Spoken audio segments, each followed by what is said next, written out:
Let's see. There we go.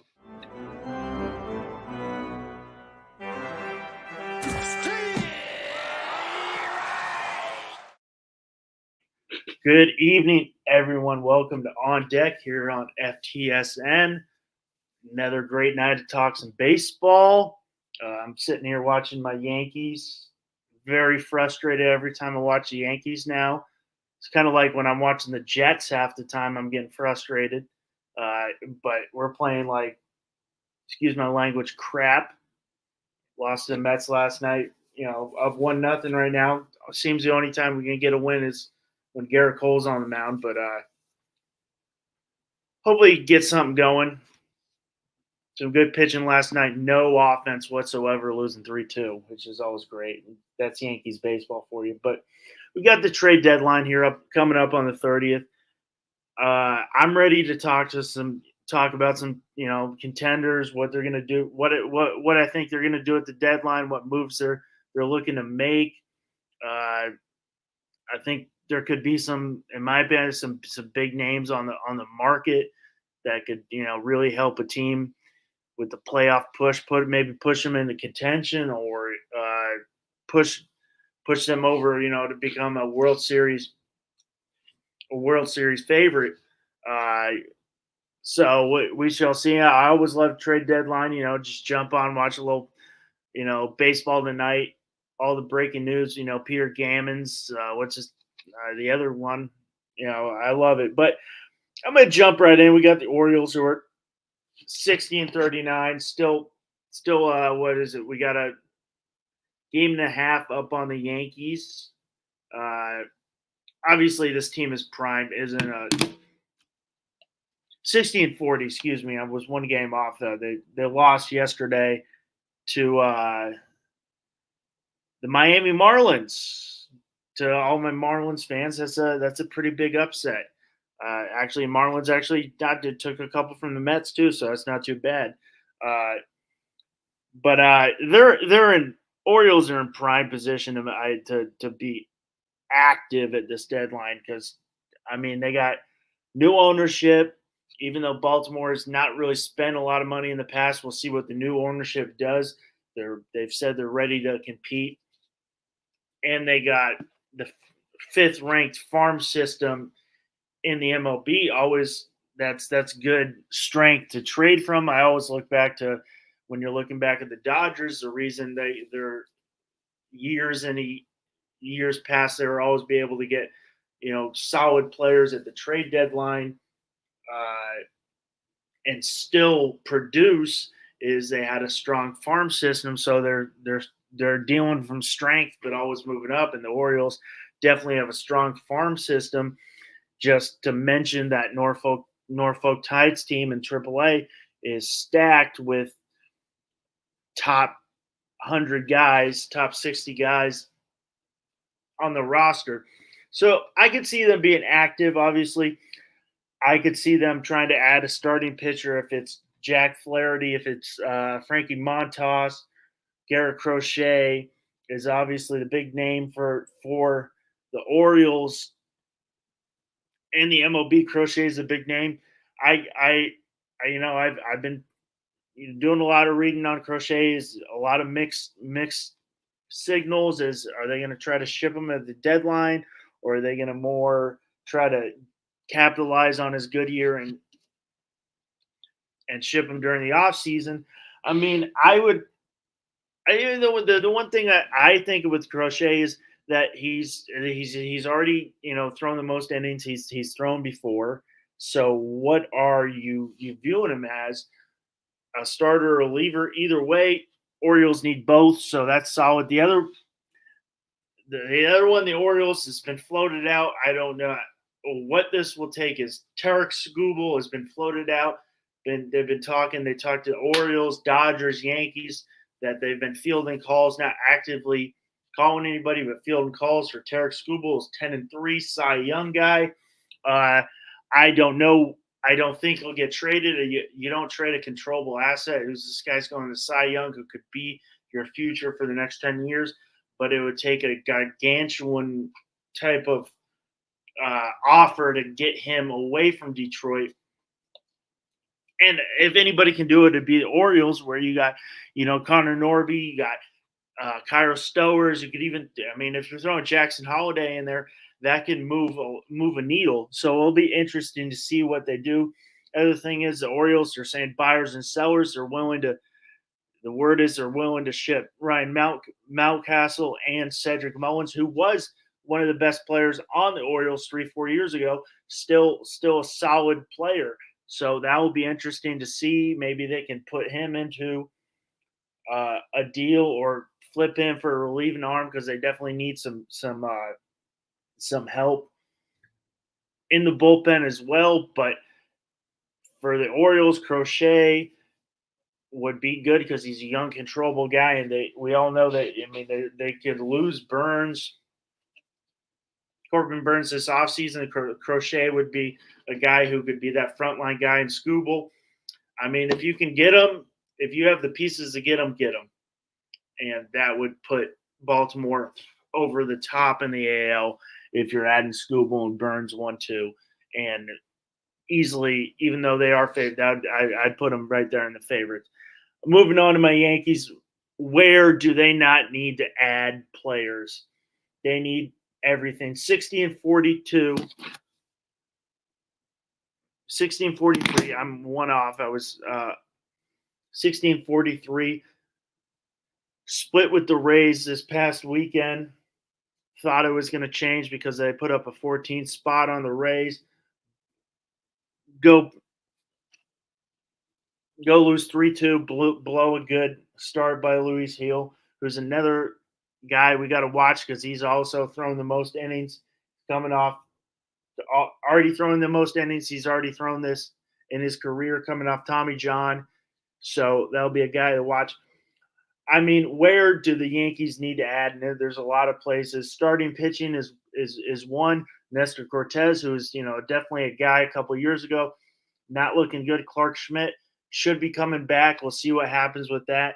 Cortez is the guy. Maybe they try to flip Cortez like they flipped Montgomery a couple years ago, because he is controllable still under control for next year. So we'll see. They need relief pitching to someone with Holmes. Third base is a massive hole. Massive hole. Oswaldo Cabrera is doing a solid job at third base, but in my opinion, he's better in that utility role, not an everyday guy. DJ LeMahieu hasn't seemed to be getting to form ever since he got that big contract. After that first big year with the Yankees, got the big contract. Can't stay on the field. So, and he had the injury this year. He has not looked the same with the bat. So third base is a big hole. Luis Rufino is another big name. He's a solid, controllable guy, still under contract for next year. So he's a guy you could slot him in at third, and then if Gleyber Torres, who is a free agent next year, put him at second, which is a name I've been hearing for a couple of years. They liked him last year with Washington, which is a guy they've liked for a couple of years. Jazz Chisholm is another one, playing outfield with the Marlins, but true second baseman, made an all-star team as the second baseman. Hearing on Chisholm is the Yankees don't know how he'll fit in the clubhouse. So I don't know about that. Yankees could be looking. Crochet's one, but it'll all come down to what the White Sox are asking for, and I think it'll be similar to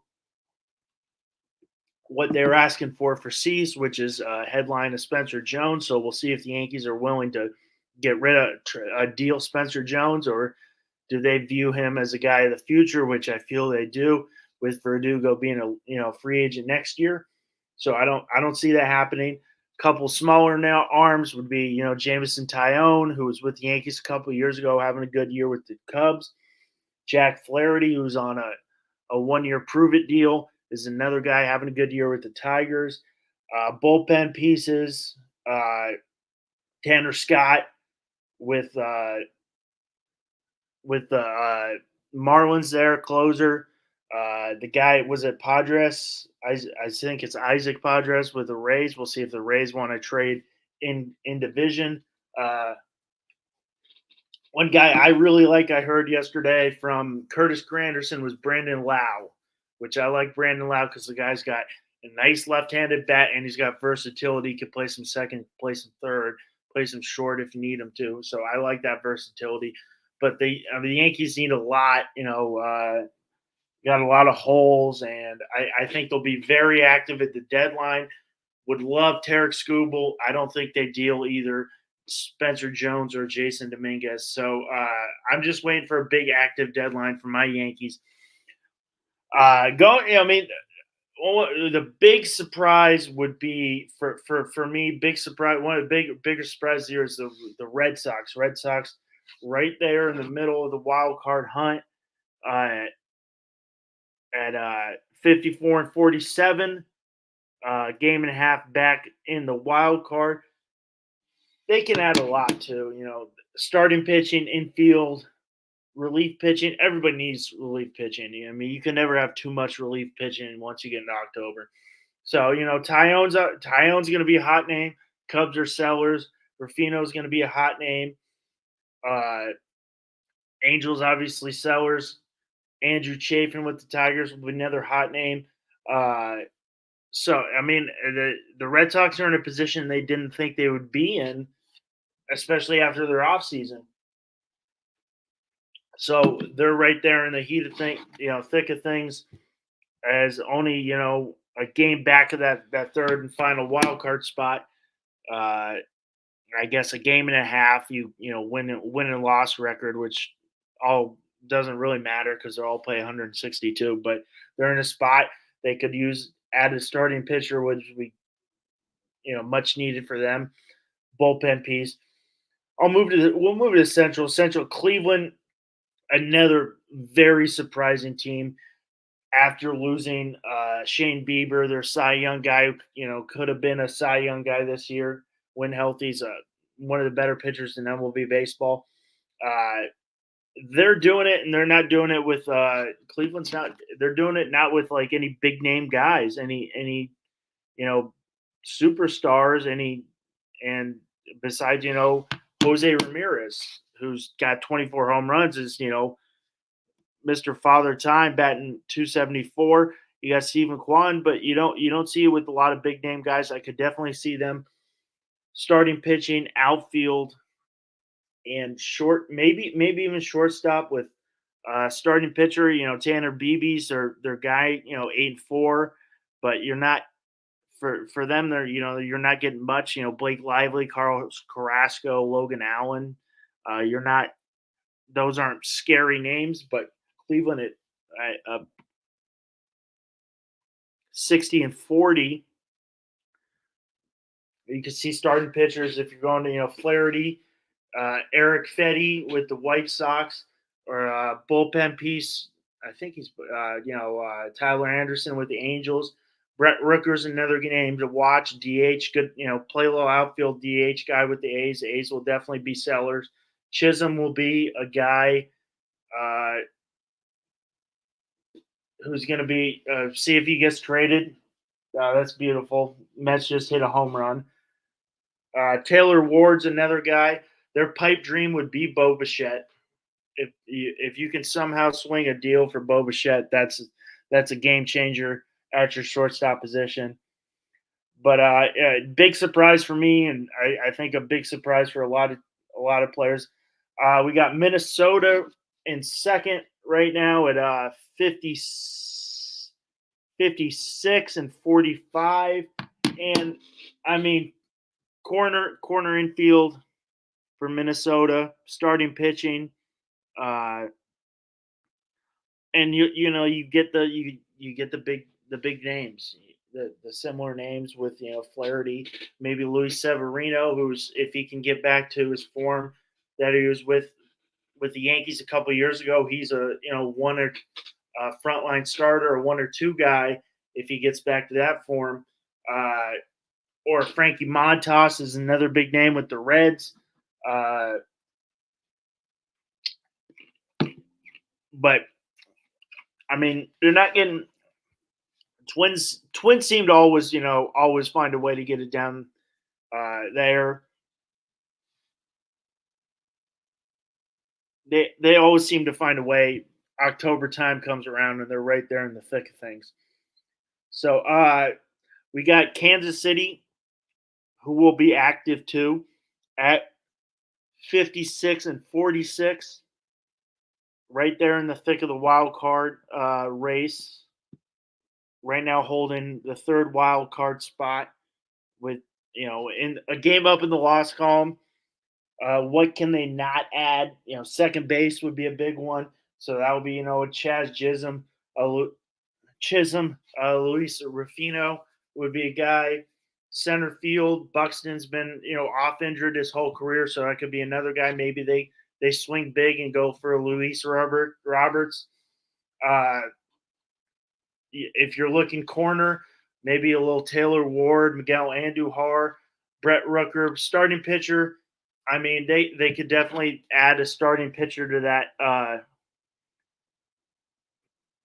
to their rotation, and they definitely could do it. I mean, if Seth Lugo right now 12-4, looking like one of the better pitchers, but I mean, you got Ragans at 7-6, Singer at 6-6, so definitely a starting pitcher if you're looking Flaherty, if you're looking Montas, Eric Fettel. Maybe you're looking for a bullpen piece with Michael Kopech, Tyler Anderson type of thing. But KC's right there in the thick of things. We'll jump to the AL West. AL West is it's a two-team race. Two-team race. Houston just finding a way to get back into contention at 52-49, 53-49. Excuse me. Jose Altuve. As much as whatever you think about Jose Altuve, the guy's a hell of a hitter, batting 307. But what can they not add? Starting pitching would definitely be a big one for them.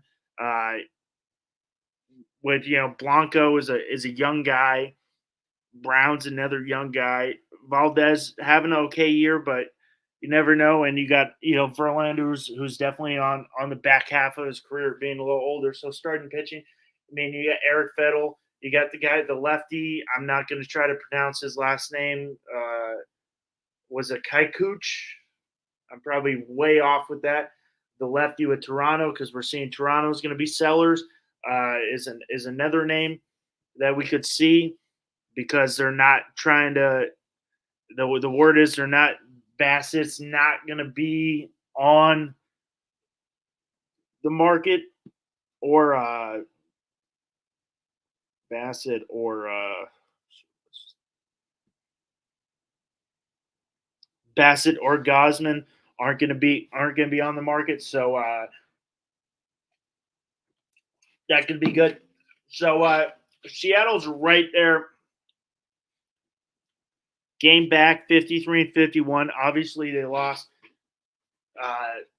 Julio Rodriguez, so that's definitely what are they going to do with that? Try to replace that for a time. Obviously, they need bats. They need bats, and their starting pitching is obviously looking very solid. Headlined by Logan Gilbert there and Luis Castillo. It's looking good. Those are two solid pitchers, but they need bats. Are they going to swing big for Luis Roberts? Or are they going to try to go maybe a little Michael Conforto, Mark Canine, excuse me, I think so. I've been hearing Brandon Lau maybe because the Rays are sellers. Or you go and Chisholm, add another defensive piece. But the West, even though the West isn't very heavy this year, it's two-team race, and Seattle and Houston should be battling it out. National League East, Phillies are just flying. Best record in baseball, 64-38. Best team in baseball right now. And to think the Phillies with this roster, you need to add a piece to the Phillies is scary. because you've got probably the best 1-2 starting pitchers in the game right now from Zach Wheeler and Aaron Nola. Ranger Suarez definitely starting to slow down a little bit, starting to get hit a little bit more. So, but it's scary to think they still need to add a piece. Obviously, they could use an outfield piece to help in the outfield there with Brandon Marsh and Johan Rojas, who's solid defensive center fielder. Well, not as much with the bat to think they need that. Do they swing big? Maybe they go for Roberts. I've been hearing maybe Lane Thomas with the Nationals. Brett Rooker will definitely be a hot name. Right-handed, they obviously right-handed pitching. You know, Peter Fairbanks, Tanner Scott. But to think that this team could add a piece is scary because they're running right now, just dominating the NL. We got Atlanta, the Braves, that are 54-46, right there, entrenched in a wild card spot at this time. I could see them adding corner outfield, starting pitching. Are they trying to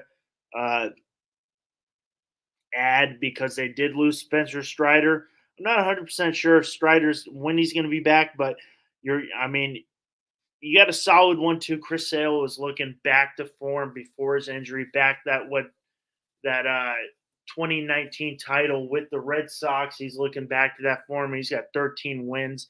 He's got a 2.70 ERA. He's got a .95 WHIP. So he's looking back to form. And Max Fried's obviously another guy who's, came out of the gate struggling a little bit, getting back to it.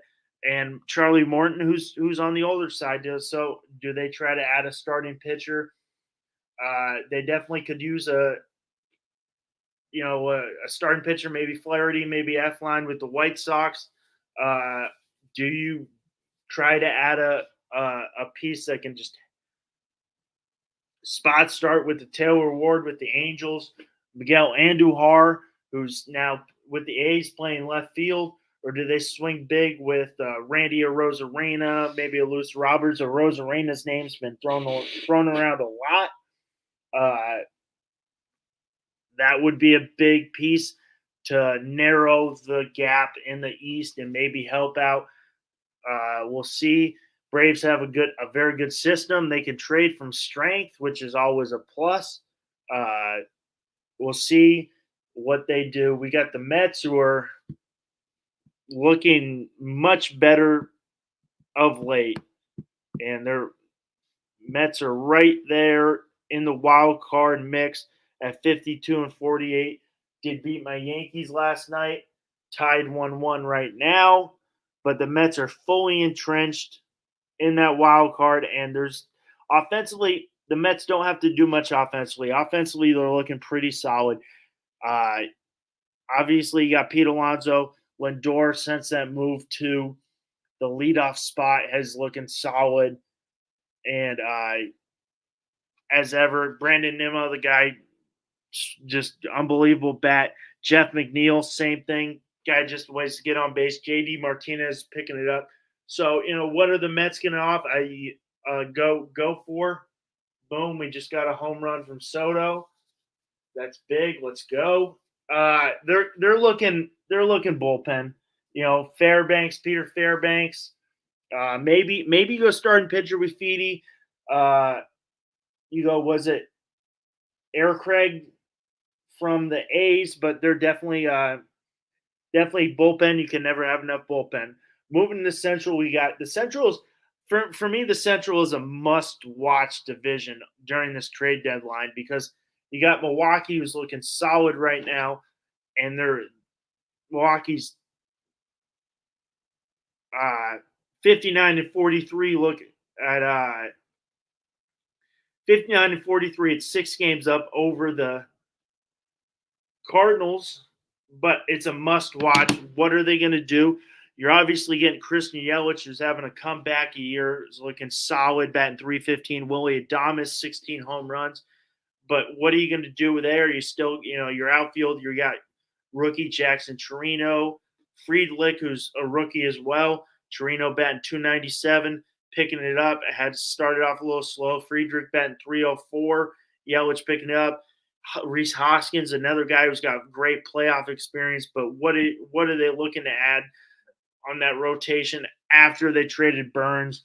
Where you're getting, Connor Ray's is 9-3, and Freddie Peralta, but Freddie Peralta is 6-5. Is Connor Ray the frontline guy you want to throw out when you're in October? Because the way we're looking like they're going to be in October, which is another, we're getting another surprise. I wrote the Brewers off right off the bat after them making that deal, or they're going to go into seller mode.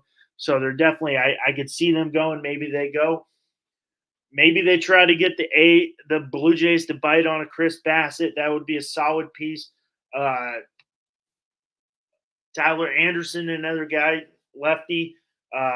Evaldi's a guy, been hearing a lot. Nathan Evaldi with the Rangers. So really surprising. The Rangers would be sellers a year after winning the World Series, but it has not been going good for the Rangers at 49-52. So that's another name I've been hearing. Feedy, Cal Quantrill. It's just a division you want to watch. We got St. Louis, who's only they're 5 back right there. We got 6 back, at 53-49. So they're right there, and Central's very competitive. I could see them trying to add a bench bat and a reliever, maybe even having a starting pitcher because you got a little older starting pitching on the Cardinals. With Lance Lynn, Kyle Gibson, a couple guys that are a little older. Lance Lynn falling back a little 5-4. Gibson looking solid, but what is he going to be like, going into a playoff push? And a bench bat, maybe they go for Miguel Andujar. So we'll see. My eyes are going to be on the Central.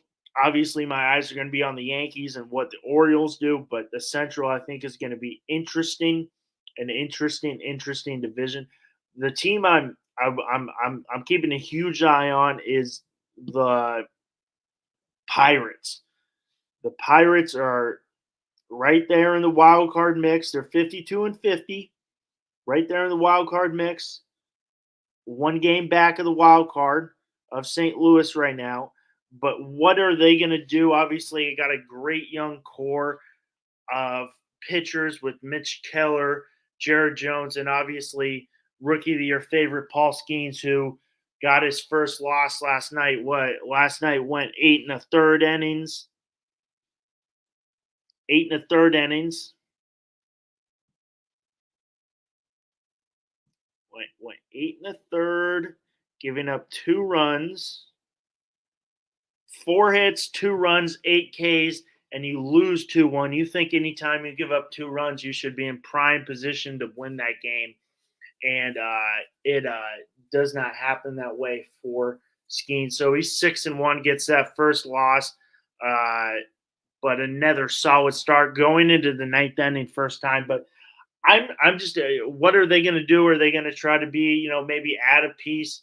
What are they going to try to add a piece, maybe add a controllable piece? Are they going to try to sell? But they definitely, the Orioles have a good young core as they won today against the Cardinals 5-0. A great young core. You got older guys, McCutchen older, but you got Nick Gonzalez, O'Neill Cruz, Keegan Hayes. So I'm keeping an eye on what they're gonna do at the deadline. Are they just gonna be sellers, or are they gonna go maybe try to add a couple pieces and add to this solid young core that they have? Definitely outfield, infield, you could definitely add a bat to that. So I'm keeping an eye on the Pirates, and seeing the way the Central is, even though this, we got those 3 teams Cincinnati's right only 10 games back at 49-53. The Cubs look like they're, even though they're 49-59, we still got a full second half of the season going. They'll look like sellers, so there'll be another interesting selling team to watch because they got a lot of solid pieces. Jameson Tyone, uh, Cody Bellinger, Nico Horner's a name I've been hearing could be shipped. We'll see if Justin Steele will be if he's put on the market. That's a solid starting pitcher. So we'll see. We'll see what that is. But they're saying sellers. Bellinger's name's been thrown out a lot in past years. So we'll see what happens with Bellinger. This is a scary one. Dodgers will move into the West. Dodgers starting to pick it up a little bit. At 61-41. Another, the rumor mill here coming out of the Dodgers is scary because if you're adding to this, that maybe they're looking to add to the lineup of Ohtani and Freeman, Will Smith. Maybe whenever they get Mookie Betts back is scary. Ohtani just out of his mind, 314, 30 home runs. They've been looking at Luis Roberts with the White Sox. They've been looking at Rosarina, looking to add starting pitchers to add to that when Tyler Glasnow comes back, when Yamamoto comes back, Kershaw and Buehler right around the corner. They've been looking at Crochet. With the White Sox, they've been trying to package Roberts and Crochet, try to get that. The Dodgers definitely can have that firepower to get it done because they have a very strong system, minor league system to get that done. One of the top catching prospects, Dalton Rushing, it's right there. So we'll see, but it's definitely that scary if you add a guy like a Rosarena, or you add a guy like Luis Roberts to where you could have Teoscar Hernandez, a Rosarena, a Roberts, and then you can platoon Paganis, Taylor, Michael Vargas, Jason Hayward in a spot. That's scary. We'll see what they do if they maybe try to add in the infield. Obviously, Gavin Lux is definitely not as they had hoped. Third base, they should be getting Max Muncy back shortly. So we shall see on that. I think they maybe go Ruffino with the Angels. Muncy as good as he is with the bat, not as strong defensively. So do they try to add that? But starting pitching is another thing to add to that. Do they go Fetty? Do they go? If they add Crochet, that's scary. If you're adding Crochet, you're adding Crochet to Glasnow, Yamamoto, Kershaw when he's back, and Gavin Stone when he's back. It'd be scary. Stone, Yamamoto just released DFA James Paxton, which James Paxton, that guy was 8-2 this year, and they had to let him go because Buehler and Kershaw are coming back, so they had to DFA him, designate for assignment him, and we'll see maybe someone picks him up. That's a solid left-handed arm. I would love to see Paxton come back to the Yankees, but that's solid. We got the Padres, who were right there. They're in the wild card mix. I think you can kind of give the Dodgers the division. They're half game back of the wild card right now, which is very jumbled up right there. Besides the Braves, who are up big, but Mets, Cardinals, Padres, all right there. Even though, so we'll see what the Padres definitely try to add. I could see them trying to add outfield pieces, even though you got You're getting a big year from Profar, Jackson Merrill, who could be a Rookie of the Year candidate. Right there with Paul Skeens. Do you try to add to the outfield? You're obviously your infield's, or are they trying to add infield pieces when you got a Luis Arise right there at first, second base? Who knows with that? Cronenworth playing a little first. You got second base. You got third with Machado, but I could see him adding pitching. Cease is looking not the great, not having the best year. King's not, he's getting his first taste of a full starter role. Could they add a starting pitcher with San Diego? Uh, could they add a Flaherty? Could you add a Fetty with the White Sox? Maybe Tyler Anderson, maybe one of those. I don't see him in the Crochet market. You definitely bullpen pieces are just hot commodity, and could just see that happening. Well, Orioles down 3-0 to the Marlins right now. That's nice because we're down 3-2. But I mean, I'm excited. This is an exciting time of the year. Second half of the season, trade deadline right around the corner. Ready to go, ready for an active deadline, because we definitely have a lot of teams that are super competitive that want to get that postseason, get into that postseason. I'm excited. I need my Yankees to be super active. I think Brian Cashman, Aaron Boone, you're fighting for your job. Cashman's got as great as he was in the early 2000s. Maybe it's time to start changing things up. And I think Boone is the same way. For some reason, the Yankees love Boone, but I'm not a huge fan of Aaron Boone. I think they need to win with this team they have. Orioles will be exciting because they're dealing from strength, from a solid farm system that could get it done. So I could see a lot. I'm ready for this trade deadline. Could see a lot of activity, a lot of players getting moved that could help those teams get in that postseason push. Maybe put them into that wild card mix. Maybe push them over. If you're looking at a guy like Crochet, could push a team from a World Series contender to a World Series, one of the World Series favorites. So, and if Tarek Skubal goes to the Orioles, just to end it for me, because I'm gonna be so bad if you add Skubal to Corbin Burns and Grayson Rodriguez. That's just the scary 1-2-3, and I don't see anybody in the AL beating them. But I could see it active. Just be the amount of teams that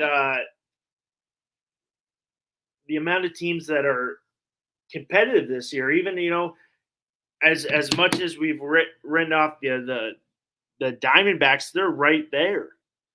I mean, I wrote off the Diamondbacks. I stopped following the Diamondbacks, and they're only a game back of that last wild card at 52-50. So I mean, that's another team that has players that can be shipped.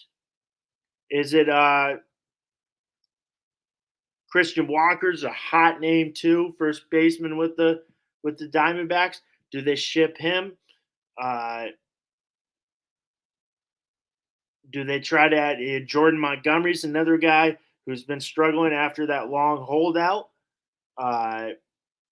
Is it another guy? But that's another team that'll be a team to watch because they're right there on the borderline. They're in the wild card, or they're in the sellers mode. We'll see. I want to see what the Blue Jays do. Obviously, you got Bo Bichette, who's a guy to watch. Vladimir Guerrero Jr. Are they gonna? That's another big name. If he gets traded, I'll be super surprised that you want to trade him. Who's a guy who's the face of your franchise, who you sell tickets because guys come out to see Vladimir Guerrero. But I'm excited for this trade deadline, and I think it's going to be active, and I'm looking forward to Tuesday. I think it ends at 4:30 Eastern, I want to say. 4:30 Eastern.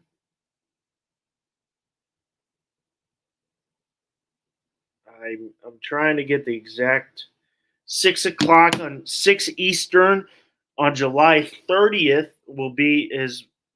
is when it closes. So three on the West Coast for all my West Coast people. That'd be 5 mountains or 4 mountain, 5 central. But I think it's going to be active, and I'm looking forward to. Right when I get home, I'm throwing on ESPN. Well, baseball tonight from work. Watch that and just ready to listen to all those guys talk. But I want to thank everybody for joining me tonight. Remember, like, comment, and subscribe. This is On Deck. I'm Russ Morgan on FTSN. You have a good night.